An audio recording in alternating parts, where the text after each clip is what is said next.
Welcome to Talent Strategy 60. I am your friendly neighborhood talent strategy nerd, Dr. Jim, and we are here again with our season 2 premiere. And the focus of our show is to empower HR leaders to do more with less by leveraging community intelligence. And that's the mission of the show. And today's topic is actually a multifaceted topic. We're going to have an author spotlight. So we're graced with 2 great authors on the show, and we're going to tackle the topic of building a culture of empowerment. So we know what the ground rules are. Let's get our panel introduced and get everybody familiar with our guests. So first up, I want to introduce Ashley Brundage to the show. Ashley, welcome aboard. And why don't you tell the audience that is joining us on YouTube, on Facebook, on LinkedIn, a little bit about yourself and the work that you're doing. Oh my goodness. Thanks so much for having me here. I'm Ashley T. Brundage. I'm the empowerment and leadership expert and author of Empowering Differences. I uncovered this 4-step empowerment process that I'll talk a little bit about today when I overcame harassment, discrimination, and homelessness as a proud out woman of transgender experience in the financial services industry. I got a job as a part-time associate, and then using this leadership research that I did on empowerment, I was able to grow in my career to be the National Vice President of Diversity, Equity, and Inclusion at PNC Bank in 4.5 years. And then I did DEI work for 6 years until I decided to go out on my own last year, starting my own company and helping people share my empowerment research. Great stuff, Ashley, and thank you for sharing that with all of us today. I do have a follow-up. I'm sure you're shocked. I think one of the things that's really interesting about your story, and I'd like you to get the audience up to speed, is your process that you took to transition into banking, because you originally went the career arc in retail and then you made the transition to banking, which is not necessarily the most diverse of sectors or industries. Tell us a little bit about how you navigated that transition and that process of career switch, as well as all the other stuff that was happening in your life. And I think it always starts with you. You have to be a big proponent of your own level of how you feel empowered. So I usually recommend that people ask your own self open-ended questions and then memorialize them. And so that's a step 1 of the empowerment process, is to know yourself. And then you get to learn about other people. And then you'll see where your pain points are. And if that means what you did was help people, that translates across all industries. And if what you did was sell things, then that translates across all industries. So that's why it's so important to have a framework of how you're going to learn about people who are different, because that will be your key as a leader growing forward. Great stuff, and thank you for sharing that. And next up, I want to introduce Kim Clark. And not to be outdone, Kim has probably one of the best books out on the market in terms of title. And I definitely want to make sure we're broadcasting and amplifying Kim's work as well as her book. So Kim, welcome to the show. Thank you for joining. Thank you. It's so nice to meet both of you and work with both of you. So thanks for having me here. So what Dr. Jim is alluding to is that this book, The Conscious Communicator, the fine art of not saying stupid stuff. We're a family-friendly program here. And so I co-authored this with TED speaker and executive communications and head of DEI, Janet Stovall. And I'm very proud of the work. We have not 4, but 5 steps in the book. It's a framework of how to help organizations stop saying stupid stuff. And part of it is really empowering employees. But my background and what I do is I basically help. That's going to be interesting to see how the audience responds to that. It's a great question. It was an Amazon bestseller, so I thank everybody who has picked it up. I really appreciate it. We just released it at the end of September of last year. So I help communicators and content creators understand their role and responsibility in diversity, equity, and inclusion in society, within their organizations. We need to build skills. We don't know what to do and what our role is. We may not understand the influence and the power that we actually have as communicators, whether it's formally a part of our title or not. External or internal, doesn't matter. All of us need to really learn the skills and understand what our responsibility is on this, because as we'll probably get to today, culture happens with or without us. And so we need to intentionally shape it. And empowerment is a key ingredient in that, especially in engaging leaders and employees in the efforts of DEI. And so there's so much I want to talk about with this as it relates to empowerment. So I really appreciate being here and a part of the conversation. Awesome. I'm thrilled to have you on here. And one of my other favorite people in the world of LinkedIn just chimed in and gave you a 5 out of 5. Kurt Hey, Kurt, has thank you. an awesome story. So one of these days I'm going to have him on the show too. But I have a follow up for you, Kim, if you'll indulge me. So one of the things that I'm always curious about is the journey that you took to become a writer. What was it about this particular topic, the fine art of not saying stupid stuff, that prompted you to start the writing process and actually pick that as a topic? For those who are familiar with Iyanla Vanzant, she repeats a story that she was told that you're either a speaker who writes or a writer who speaks.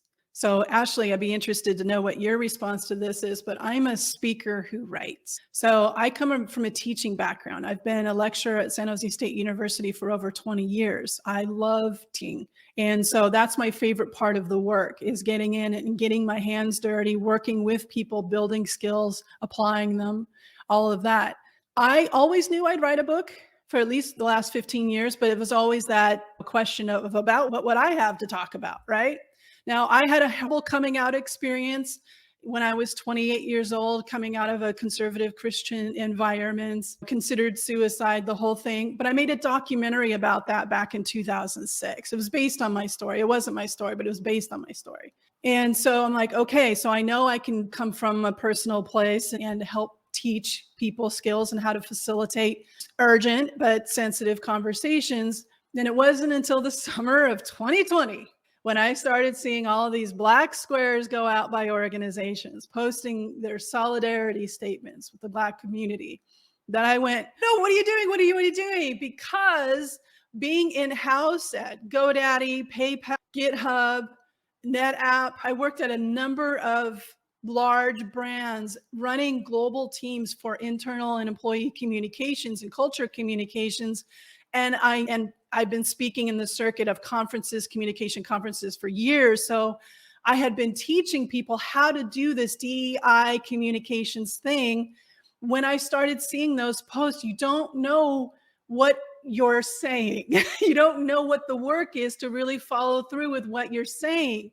And I was really afraid that these statements would be performative. So I started hustling in 2020, saying I'd get on every webinar, who will let me talk. So I was trying to reach communicators and say, you don't know what you don't know. That was well-intentioned. You did mean it.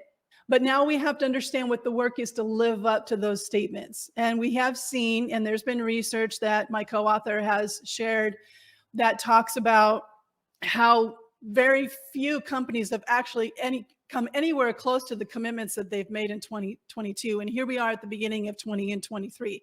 So when that started happening, I'm like, now I know what I want to talk about in a book. So I reached out to Janet Stovall and I said, would you co-author this book with me? Because I have the inside, I have the internal communication side and experience. She has the external side. So between the two of us, we were trying to cover the whole kind of corporate communication, social media, PR, crisis communications gamut. I really appreciate you sharing all of that context and also bringing in your personal story into it as well. And I think when we're looking at empowerment as a broader topic that we're going to tackle today, both you and Ash lead in ways that make yourself vulnerable. And I would argue, I'm not the expert in this topic, I would argue that is a central element of creating an empowerment culture, is to make it acceptable for people to be vulnerable. So I appreciate what you shared. But one of the things, Kim, that you mentioned that really caught my attention, and it ties back to some of the conversations that Lawrence, my co-host who's manning the chat, and I have had throughout our podcasting experience. When we talk with people like Maya Winston of O9 Solutions, when we talk with Whitney Goins, who is one of the leaders in DEI at Molson Coors, when we talk to Jaquanda Nelson, sorry, I always screw up her name, so apologies.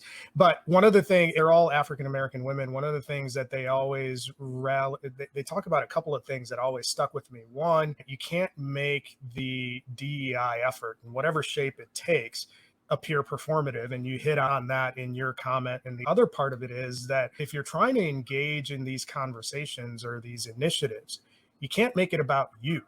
It's got to Right. be about whoever is being aggrieved by the situation. And I think that was one of the frustrations that I heard from a lot of my peers. And I'm not a DEI practitioner in the sense that you are, but that was what I heard from a lot of the guests that I've had that are in this space, that, hey, we appreciate the conversation, but it isn't about you. It's about Yes. who is being impacted. And I think that's a really important distinction to draw out. And I appreciate you sharing that. So let's set the stage a little bit. The topic is on building a culture of empowerment. And I'm going to frame it this way. So we know what bad looks like in terms of organizational culture. There's poor selection processes, there's poor talent attraction processes, there's probably gaps in onboarding, there's gaps in development and in identifying high performers, there's gaps when it comes to selecting the best employees or even qualified employees across the board in a neutral way to progress through the organization. There's high turnover, there's all of these different things. We have a clear idea of what bad looks like. And oftentimes when we're looking for solutions to all of these problems that exist within the talent strategy continuum, we start throwing out buzzwordy terms. The secret to overcoming this particular environment is to create an empowered workforce. And that sounds great. And people will often, Kim, to your point, start using these as a way to demonstrate that your workforce is what bad looks like. It's actually a better version of it. My issue with that is that a lot of these words aren't really well defined, and there isn't a process that's built in to actually help you overcome those challenges or shift the tide and get you in a position to be the type of organization that represents what good looks like. So when we look at building an empowerment culture, we know what bad looks like. How do we start the process of defining what good looks like? And I think I'll bring Ashley into that, into the conversation. I'd like your input on, hey, am I wrong in thinking that some of the fundamentals in fixing the problems haven't even been established? And if that is true, how would you recommend that work be started? Wow, this is deep. So I need to tell you the starting point. If you're having a conversation about a starting point around what is an empowerment culture, then you're doing the right thing, hopefully. To me, I just think that you should be having a conversation with it as people. The first mistake that organizations make is when they immediately think that they can actually drive empowerment. But the actual definition of empowerment is authority and power connected to people. Nowhere in there does it say organization. Now, people in an organization can drive empowerment for other people. People can drive empowerment for themselves, aka self-empowerment. But a lot of times we get lost in this framework of even just missing the first boat of what is empowerment. And by putting it in these three categories of authority and power and then people, you now have the ability to say, okay, wait a minute, what do those mean? And you should probably know what people are, right? Especially with everything that we do, and the people who are watching this are a very people-centric focus, right? Whether that be communications, whether that be human resources, or the combination of both. But the two other parts is where people get lost in this confusion and the dust settles, and then they're thinking to themselves, oh, well, that's empowerment. This is empowerment.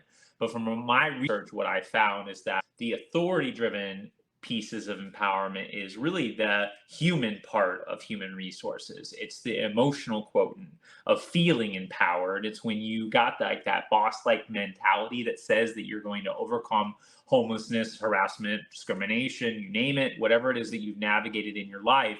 You did that because you dug down deep and you found everything that you needed to fight forward. It's usually also the 5-star rating that you got from your Uber driver, right? And you had to leave some sort of review about how people are. That's always tracking authority. And then you have the power side, which is a little bit different, because this is where we always get into this acquired items of resources. And this is the resource side of human resources when you look at empowerment. And so all the resource items, or AKA I call the power items, are easy tracked metric unit of measure items. Like right now in the building I'm in, the power is on, thank goodness. So now you know that it's being tracked by kilowatts per hour. And then when you think about this even further and you think, okay, what about the what I'm paying my employees and all those derivatives of anything financially, yes, those are power items. But the most powerful of all the power items in empowerment is, of course, the time and how you track and measure time also very easily. So when you start thinking about it in this lane, and now you say, okay, what's the first thing you want to do to build an empowerment culture is better understand and leverage empowerment.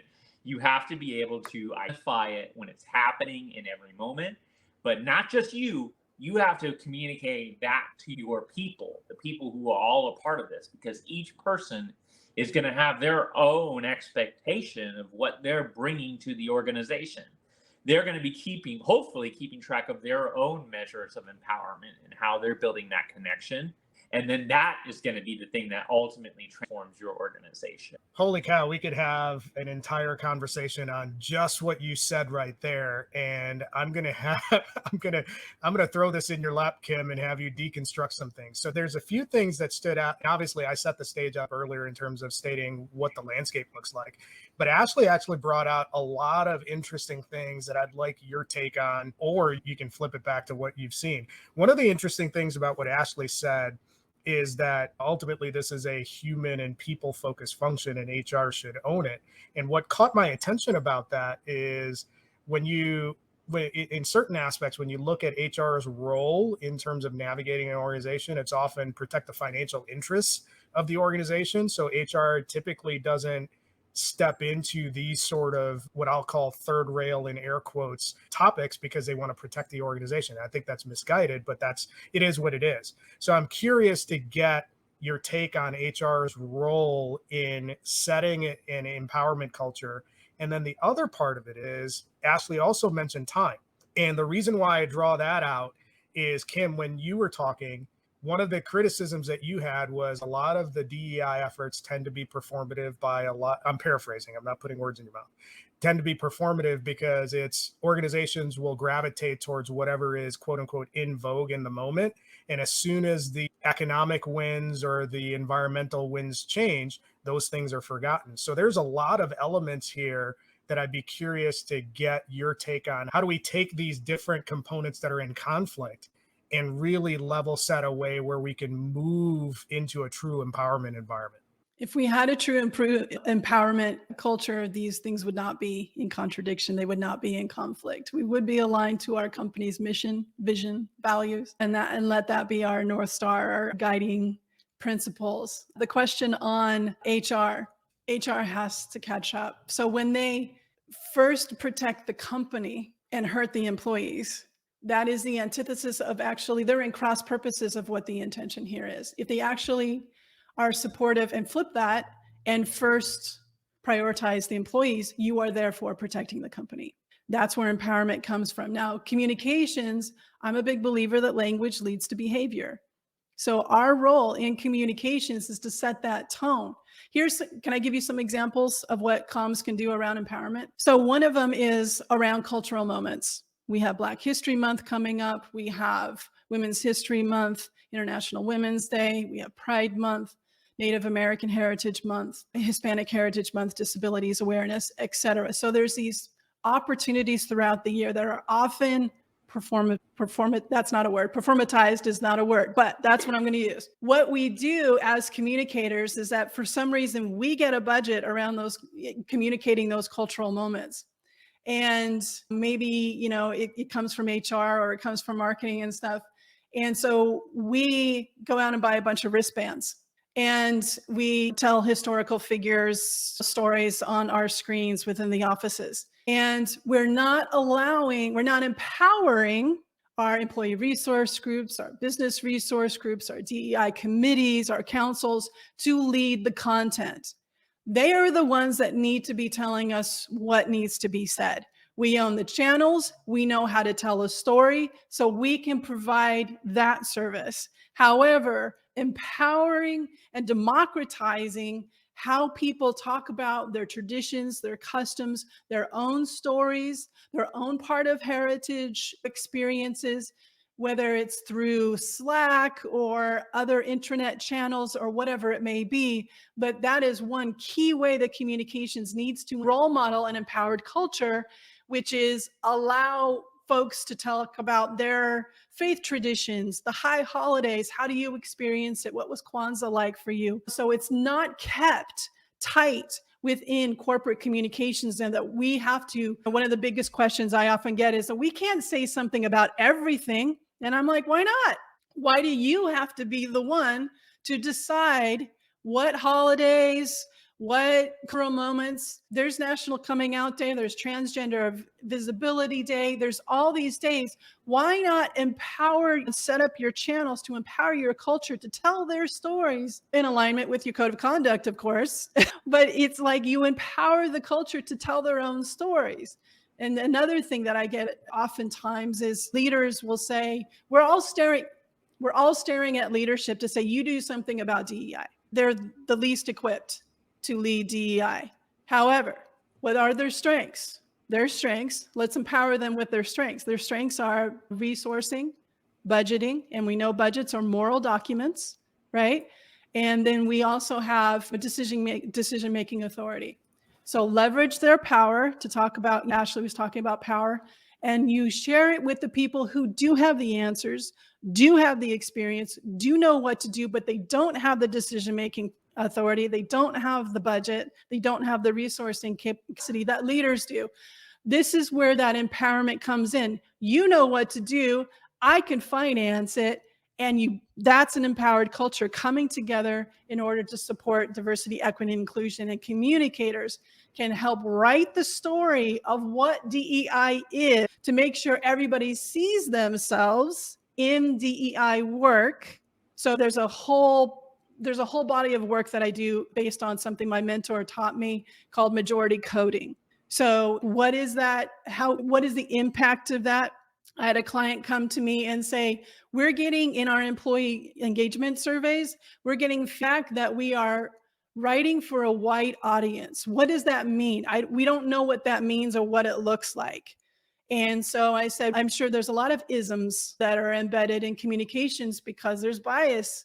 So that's the kind of work that I try to do, is to say, I'm going to empower our communicators to really grasp the role and skill set that they need to have to identify bias, what leads to decisions making, what leads to the communications we're putting out there, trying to force fit HR and leadership in a way that they're not accustomed to. How do we help move them along from a communication standpoint, from a committee standpoint, employee resource group standpoint, to really see that sharing power, which is empowerment, to Ashley's point, it's sharing this power that is absolutely necessary to get the talent that we need, to retain the talent that we need, to grow the talent that we need. This is simply a required skill moving forward. Wow. Okay. So Kim, congratulations. You just blew up the chat on the stream. So there's going to be a lot of stuff that's coming back that I think creates for a really interesting discussion. Lawrence Brown, LB, big voice guy who is monitoring the chat. So he's my co-host on Cascading Leadership. He posed a really interesting question that I'd like the both of you to tackle if you're up for it. And the question has created some interesting discussion in the chat between Josh Muller and Kurt Reinhardt as well. And that question is, do DEI efforts belong in HR in the first place? And I think there's some interesting context into that, because normally most organizations have HR reporting into finance. And if that happens, most of the time, finance is just going to look at, okay, how much is this going to cost and what's the ROI on it? And I don't necessarily know if that's really how these things should be evaluated. So there's one question on DEI belonging in HR. And then obviously LB followed up with, why do so many companies miss the mark when you have this dynamic going on as far as creating an empowerment culture? So there's a lot there to unpack. So I don't know who wants to take it first. Oh, Ashley raised her hand. So Ashley, take it away. Where does all of these conversations belong, or where do all of these conversations belong? Yeah, so they belong in the whole organization, starting with the CEO office and their budget. But I can tell you personally, having led the transformation of PNC Bank's diversity and inclusion team away from HR into its own business unit, I'll tell you that I was a huge advocate for that to happen a long time ago. But it took the murder of George Floyd for that then to happen, and then people to realize that we weren't just an HR function. Wow, okay, we were actually connecting all of the work that we were doing in the community. We were generating revenue. I handed in a scorecard that was millions of dollars of revenue created every year from programs that I was overseeing around diversity. And then we were creating products and other goods and services surrounding diversity. That was not HR scene. We had launched debit cards with rainbow on it. We created a social justice advocacy network of minority business advocates. All of these things were things that were going across all the business units.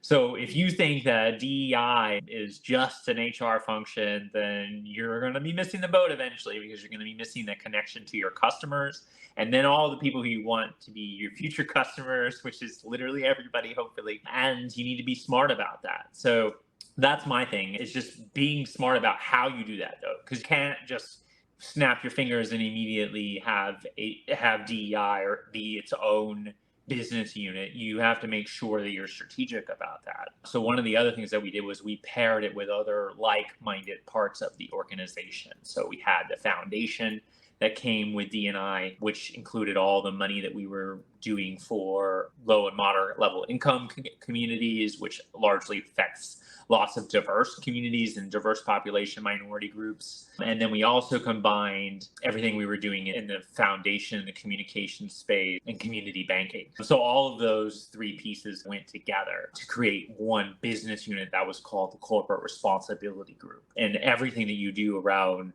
responsible business, right, should then be part of that, I think. But that's just me. Oh, no, I'm totally with you.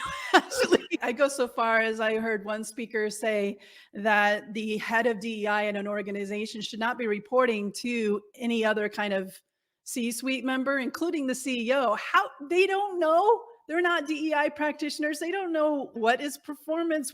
So having an external person, actually an external consultant, be that kind of accountability partner as somebody that the head of DEI can report to or get goals from or stay accountable to is actually an external person, because typically the heads of DEI and DEI practitioners in-house are the only ones that know what they know. And so to be laddered into the head of HR, who has been set up to protect the company, to Dr. Jim's point earlier, we're set up to fail if you put DEI in HRs, especially because of tradition, because of how the systems have set up. The strength of HR is that it has power over policies, processes, the systems, the talent management systems, right? So that has to be its own bucket. But DEI, to Ashley's point, completely agree. It has to be woven into the fabric. Sales has to see themselves in it. Marketing has to see them. Comms has to see. Customer service has to see. Product has to see themselves in it. And that is actually the part of the fault is communicators writing a narrative, writing a story that is like so vague. Most annual reports, when you're reading what companies are saying, I could flip through the HRC Equality zine. I'm going to do a post of this, and I can look at all, Ashley knows what I'm talking about. Look at all the ads, and it's just the same language over and over and over again. And to your earlier point, Dr. Jim, centers on the company. So that all has to be flipped. That all has to be reimagined. So I completely agree that the only way you're going to be successful in DEI, in having it become the rhythm of the business, is to have it as its own thing. Now, I am a big supporter. There's a whole chapter about it in the book, talking about DEI communications as two things: a specific within your organization, and that person has team members within all of the different departments, DEI communications as it relates to, and you specifically want somebody that's working for people managers, DEI communications with people managers. That'll really mitigate a lot of saying stupid stuff right there. But also then there's the general skill set. So even if you have a DEI team, you are not off the hook. They are trying to teach you how to fish. You have your own independent role. That's why I want to be working with communicators, and helping them rewrite the narrative around DEI so people can see themselves and they feel empowered in the work. So us as communicators, showing these ways, inviting and creating these ways that employees and leaders can see themselves in the work, want to engage in it, because that's a big problem I see with my clients, is that people are just like over it. I'm like, this isn't a trend. To Patricia's point, they don't know what the mark is. What is our point? What problem or problems are we solving for? And how do we empower the culture to be a part of the solution? It can't be kept upstairs. It can't be kept in corporate communications. It can't be kept in HR. It is meant to be shared because it affects everybody. So everybody should have a role in participating in the DEI efforts. And everyone does have a role, but they need to see themselves in it. They need to be trained and supported and held accountable. And they need to have grace when they mess up. We need to foster that learning environment to support people through their paths and just be there for them through this work. Because again, there's no turning back, my friends. There's only forward. So we have to build these skills and we have to share that power and role model it from a communication standpoint. And one of the first things us communicators need to do around the narrative when we're working on the annual report or whatever it may be in that town hall, we've got to let go of the jargon. We have to let go of being so vague about DEI commitments and the language of the journey. Sure, it's a journey, but let's not use that term journey, for example, as an excuse that it's just going to take a really long time. A go-to-market strategy can take 5 years or 5 months. It's a decision. So what is your advanced decision around DEI? And communicators create visibility, so that also creates accountability. That's another superpower of communicators. Visibility creates accountability. So we need to clean up our language as communicators to be more specific and be more action-oriented. But it's not all up to us and those who hold decision-making power and budget resourcing power. You have to empower the culture for them to see themselves in the solution and be a part of the work. That's really what it comes down to. Okay. So for those that are watching on the streams, either on YouTube or on LinkedIn, can you drop some clapping hands emojis there? Because Kim and Ashley have been dropping like TED Talks for the last half hour. So it's pretty awesome to hear that.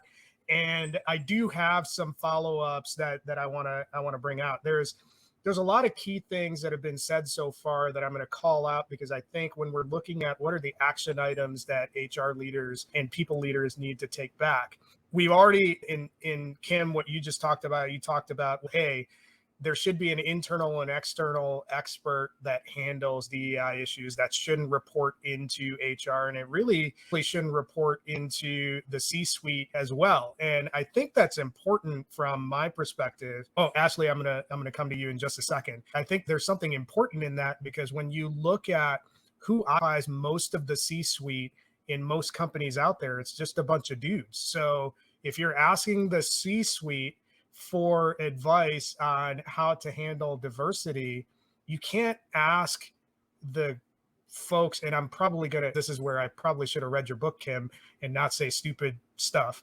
You can't ask a bunch of people who are in power how to be more effective in uplifting those that are out of power, because there's an issue of bias and interest that comes in where people aren't going to, under normal circumstances, voluntarily give away their power. This was something that came up in a conversation that John Graham and I were having previously. So I think that's an important distinction that you drew out there. Ashley, I want you were chomping at the bit, so I want to make sure that you have your say. Yeah, just really quick on this exact topic of who is the one that kind of holds you accountable. And Kim was hinting at it being someone internal and someone external, but just like you don't audit your own financials as an organization. If you're the auditor of your financials, how is that an independent audit that was done? So you need to think about it in that same construct. Just like you've consulted with the firm to audit your financials, and maybe your chief audit officer sits on an island on their own and they report to the board. That's how big corporations do it, right? Especially ones that are tracked by or held accountable by the government or other entities. So you should be looking at DEI like that and have that external person, and then really need to make sure that it's a firm that you trust and that you have the same shared values system, and that they understand what you're looking for as an organization, and then there's a mix between your core values and their core values too. So I think core values also matter in this kind of conversation of where this lives, is know what your core, but don't just say DEI is a core value and then not actually have that embedded into the reason of how you hold that core value accountable, is another piece to this as well. Yeah, I appreciate you chiming in. There's a really interesting and great response that Rusty just threw in the chat. And he makes the point that the folks in power must be the ones asking how they can share and leverage their power. And I don't disagree with that point. My question to you, the experts, and I'll have Kim field this and then have Ashley get her take in it too, is how do you create the space for those in power to give their power away? Because I think that's one of the obstacles that exists in moving the ball forward in these conversations. How do you take it to that level where people are actually being selfless in advancing these causes? Because I think that's a tough ask. Maybe I'm wrong. Kim, what's your take on it? Oh, no, 100%. Absolutely. Tough ask for sure. There's a lot of tap into my Christian background. There's a lot of come to Jesus that needs to happen in general through all the isms in this kind of sense of learning. But there's so much fear around it. And fear sometimes is really just lack of knowledge. And it's fear of the unknown and fear of being successful and capable. And what does this mean for me? But what is our rock bottom here, friend? Like, when are we going to hit that rock bottom to see that this isn't working? The way that things are so controlled, the current systems and the way that they're set up, what are we reinforcing as a culture in allowing toxicity? So there's nobody, I heard this great story on another webinar where somebody was saying, nobody is hiring toxicity consultants to come in and teach the culture how to be toxic and how teach managers how to be toxic. And yet it's what prevails in many of our, not all, but many of our organizations. And that's because we've just allowed it to run amok. You do have to have external people come in and help guide the way, but the people on the inside of the house need to lead the way. So to help people who are used to having power, oh my God, there's so many people I wish I could tap into and channel right now to answer this question. And one of the things I think of is Heather McGhee's book, Zero Sum, where she talks about the zero sum game and the kind of the myth about that. And the analogy I like to use is a bonfire. So if you keep a fire on the beach, I think Ashley's in 7-degree weather we're at now, so a fire sounds probably pretty nice. If you keep it small and only a Ashley's few people, in 87-degree weather. Okay. I was extremely jealous being across the Cheddar Curtain in Milwaukee on that. But that's your weather report for the day. Sorry. Okay. So only a few people can intentionally keep that bonfire small, and only they get warm and only their buddies get warm. But that is not a sustainable plan from an environmental standpoint, from an economic standpoint, from a societal standpoint. What is our rock bottom? How small does it need to get? How tight does it need to get before it goes out? So here's another option. Put some more wood on the fire. Expand it. What's going to happen? It's going to get bigger. It's going to warm. You're going to have to move back from it. That makes space. That creates opportunity. That demonstrates where inequities are in our systems and processes and policies, and allows more people to come in, and they're empowered to be a part of the conversation, to make decisions that impact themselves. So it just gets bigger and bigger. So that's a real opportunity that we have. And I say that when I'm looking down in the future and I'm looking at my crystal ball, this is the remit. DEI is not a nice to have. It's not fluffy. It's not soft skills. It's not warm and fuzzy. It's not even funny. There's real people who are genuinely affected, their mental health and wellness, their livelihoods, if they get laid off due to bias or whatever.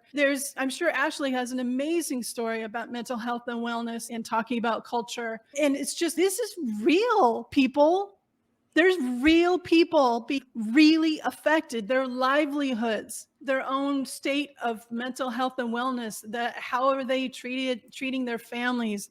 Like, how are they being treated? It's just, this is very real, very urgent, very serious work. So there's nothing fluffy or trending about this work. It's not a nice to have. It is literally, think back of the digital transformation within companies. If you didn't do that, if you stopped at the BlackBerry, good luck with that. But if you went full through and you've stayed up to date on that, you're in a very strong position. Think of DEI the same way, my friend. The digital transformation permeated and changed everything, how the systems, how the business was done, how we related to customers, all how we related to each other. Now we're working from home for many of us. That's what DEI is. It's no different. It's a business transformation. It is a change management. It is a transformation of the business that impacts every single part of the business. There's an element of what you just talked about, Kim, and thank you for sharing all of that context that I think ties right back into some of the stuff that Ashley's done previously. And that's, I love how, Kim, you said that DEI is not a nice to have, it's a business imperative. It's absolutely critical. And one of the things that is really interesting about Ashley's background, and I'd like you to share, is how you brought that to bear in your time at PNC. Because you tie all of the financial impact, the business impact, and the results of DEI initiatives to what it means to the bottom line. And I think that's an important distinction that people leaders need to put together. So tell us a little bit about how you did that and what other people leaders can do to do the same thing so that DEI isn't seen as a nice to have, it's seen as a critical business imperative.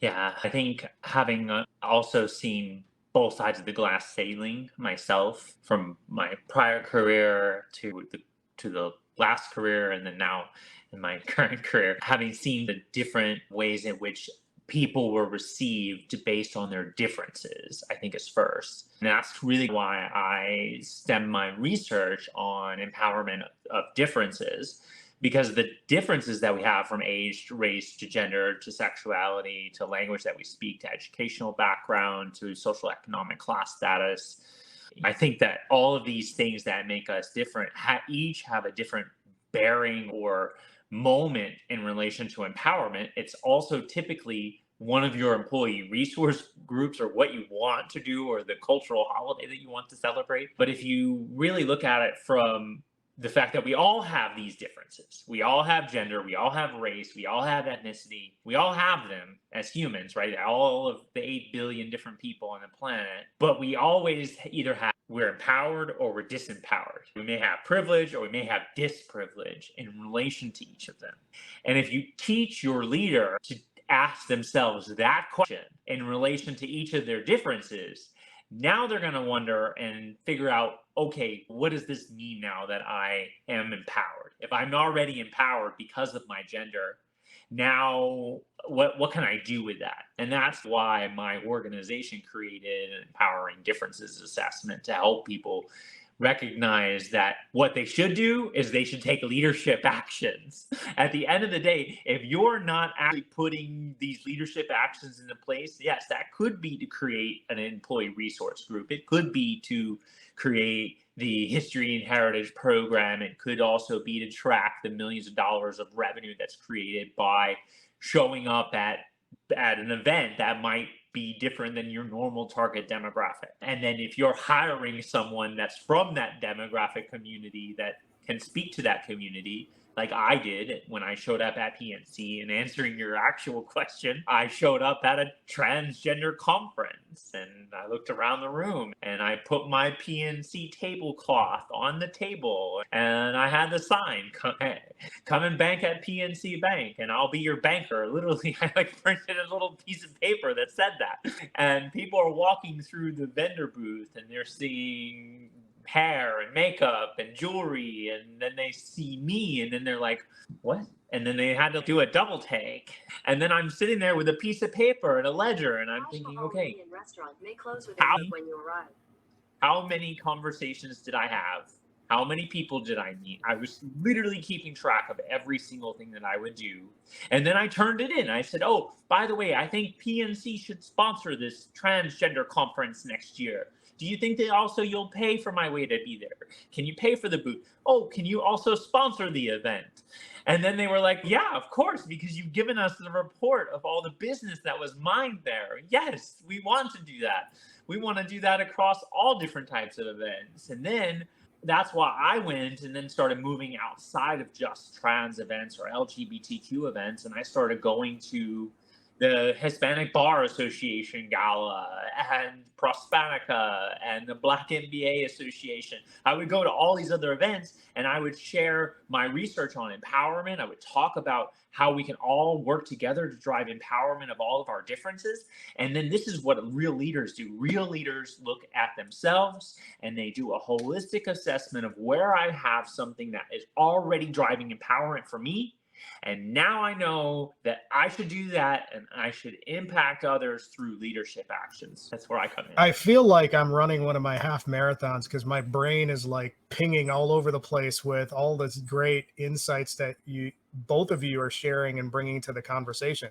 So if I'm summarizing what Ashley just said, one of the key things that I pull out from that story is that if organizations want to really take this beyond just a performative exercise, you need to look at, hey, we need to be from end to end, top down, bottom up, looking like the communities that we serve. That's how we tie it to a business outcome. So that was one of the things that came out from what you just mentioned. Kim, earlier you mentioned how DEI needs to be separate from HR. You need to have an internal and external subject matter expert that is separate from the C-suite that helps to negate these initiatives forward.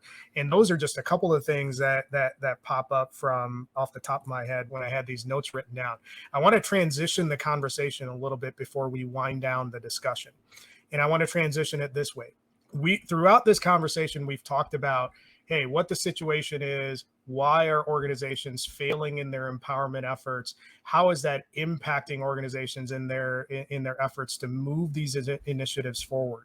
So we've already covered all of that. Now, when we look at how do we move forward from here and what are the takeaways that you can offer people leaders and talent leaders to help move the needle further on these issues of empowerment and DEIB, what are the top two things that you would suggest? I'm going to have Kim go with her first two, and then I'll move to Ashley, and then we'll go from there.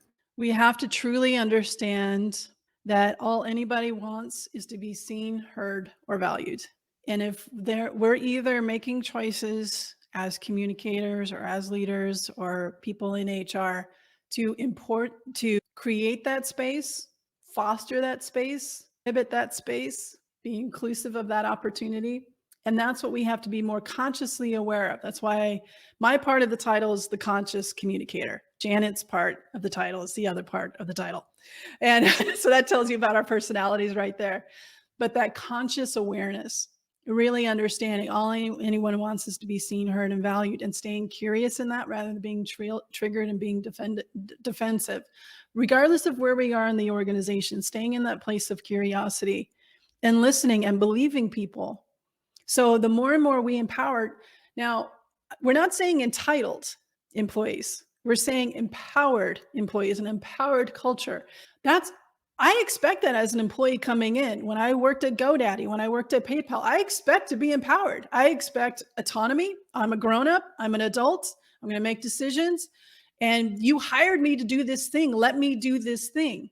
Now, DEI is that lens that we put on the thing that we're doing.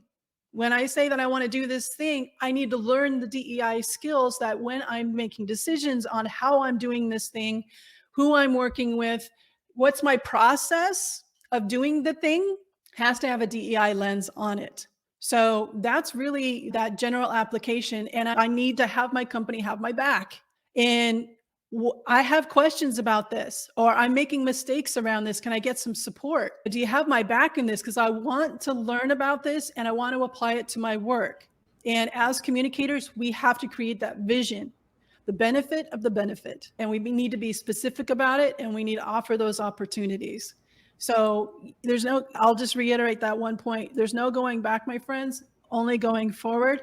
And so just creating that environment that makes it safe for people to make mistakes. That's part of the learning journey. And being held accountable for detoxifying our culture. But you've got to empower them, because that's what employees expect anyway when we show up. Now, that's what we have to give them, and that's what they deserve. And we're going to get the most out of them, and they're going to have the best experience when we finally figure out that formula. So for those who are of the TikTok generation watching the streams either on YouTube or on LinkedIn, the TLDR version of what Kim just said is leaders have a responsibility to make it okay to say stuff out loud. That's how I understood it. It's probably pithy in my own head, but probably not great for the general audience. But I thought I'd throw that in there. Ashley, I want you to offer your two key takeaways when it comes to building that empowerment culture. Yeah, so mine are simple. So the one is to do that holistic assessment of yourself and to know exactly what empowerment means to you and what it means to the people along this journey and how you're going to do that. And you can download the self-assessment right on my website, Empowering Differences. Highly recommend that you do that. That's the one. And then the other thing is you have to answer the question of empowered versus disempowerment, privileged to disprivileged. You need to be able to answer that question for yourself in relation to the 10 differences. If you don't do that, you're going to miss the boat, and you're going to not necessarily know exactly which of your things that make you who you are, all of your differences, which one holds the most empowerment for other people, because that's where you want to focus on empowerment for others. And then if there is anything that you have that's going on in your world that you think that maybe you are disempowered or not empowered or anything in that safe space for you, even if you are a leader, you may feel that you have gaps in that space. And if that's the case, then that's where you need to drive self-empowerment that way too. Because remember, this world of empowerment works for everyone, even white, cishet, straight male. You all have the opportunity to garner more empowerment, but you could also be garnering empowerment for other people as well. Great stuff, Ashley. And I want to keep it with you for one more second before we close down. And I'm going to keep it with you and then have Kim answer the same question. Where can people find you, and where can people find your books? Yes. So you can buy my books, Empowering Differences, and the workbook, Empowering Differences, anywhere that you buy books at. But you can also get them right on my website at empoweringdifferences.com. And you can follow me on social media, Ashley T. Brundage, ASHLEY TBRUNDAGE. And I'm thrilled to connect with you and answer any questions that you have. And just a special note here, Ashley is going to be the featured guest on the season 3 premiere of Cascading Leadership, which drops tomorrow. So she's going to be our opening act for another great season of our fun little podcast. So looking forward to that. Kim, same question to you. Where can people find you? Where can people find your book? And how can people get a hold of it?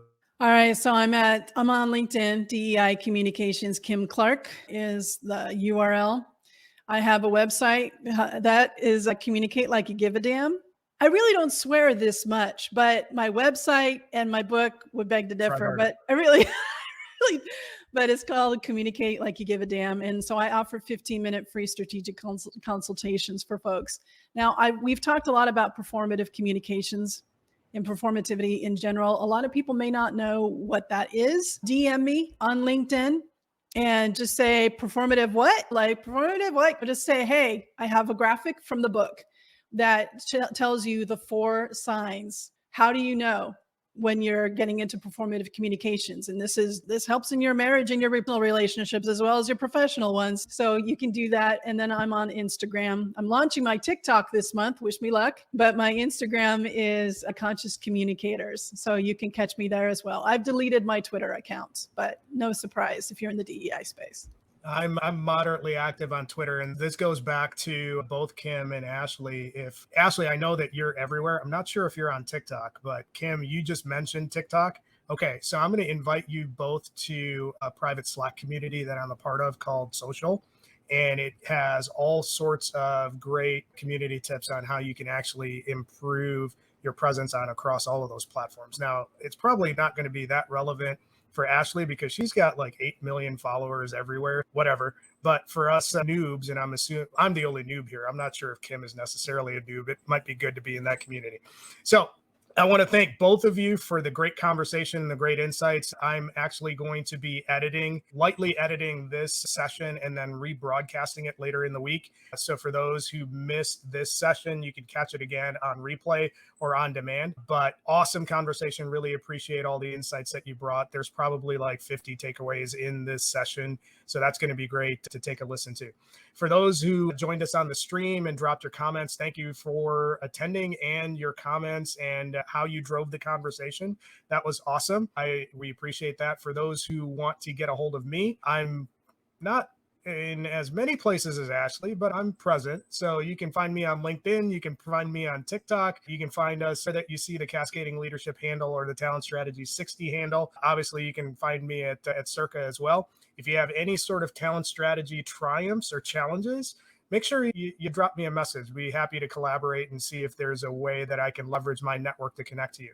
So until then, we hope you enjoyed the conversation. We look forward to our next episode of Talent Strategy 60, where we are empowering leaders to do more with less by leveraging community intelligence. Thanks, and have a great rest of your week and day.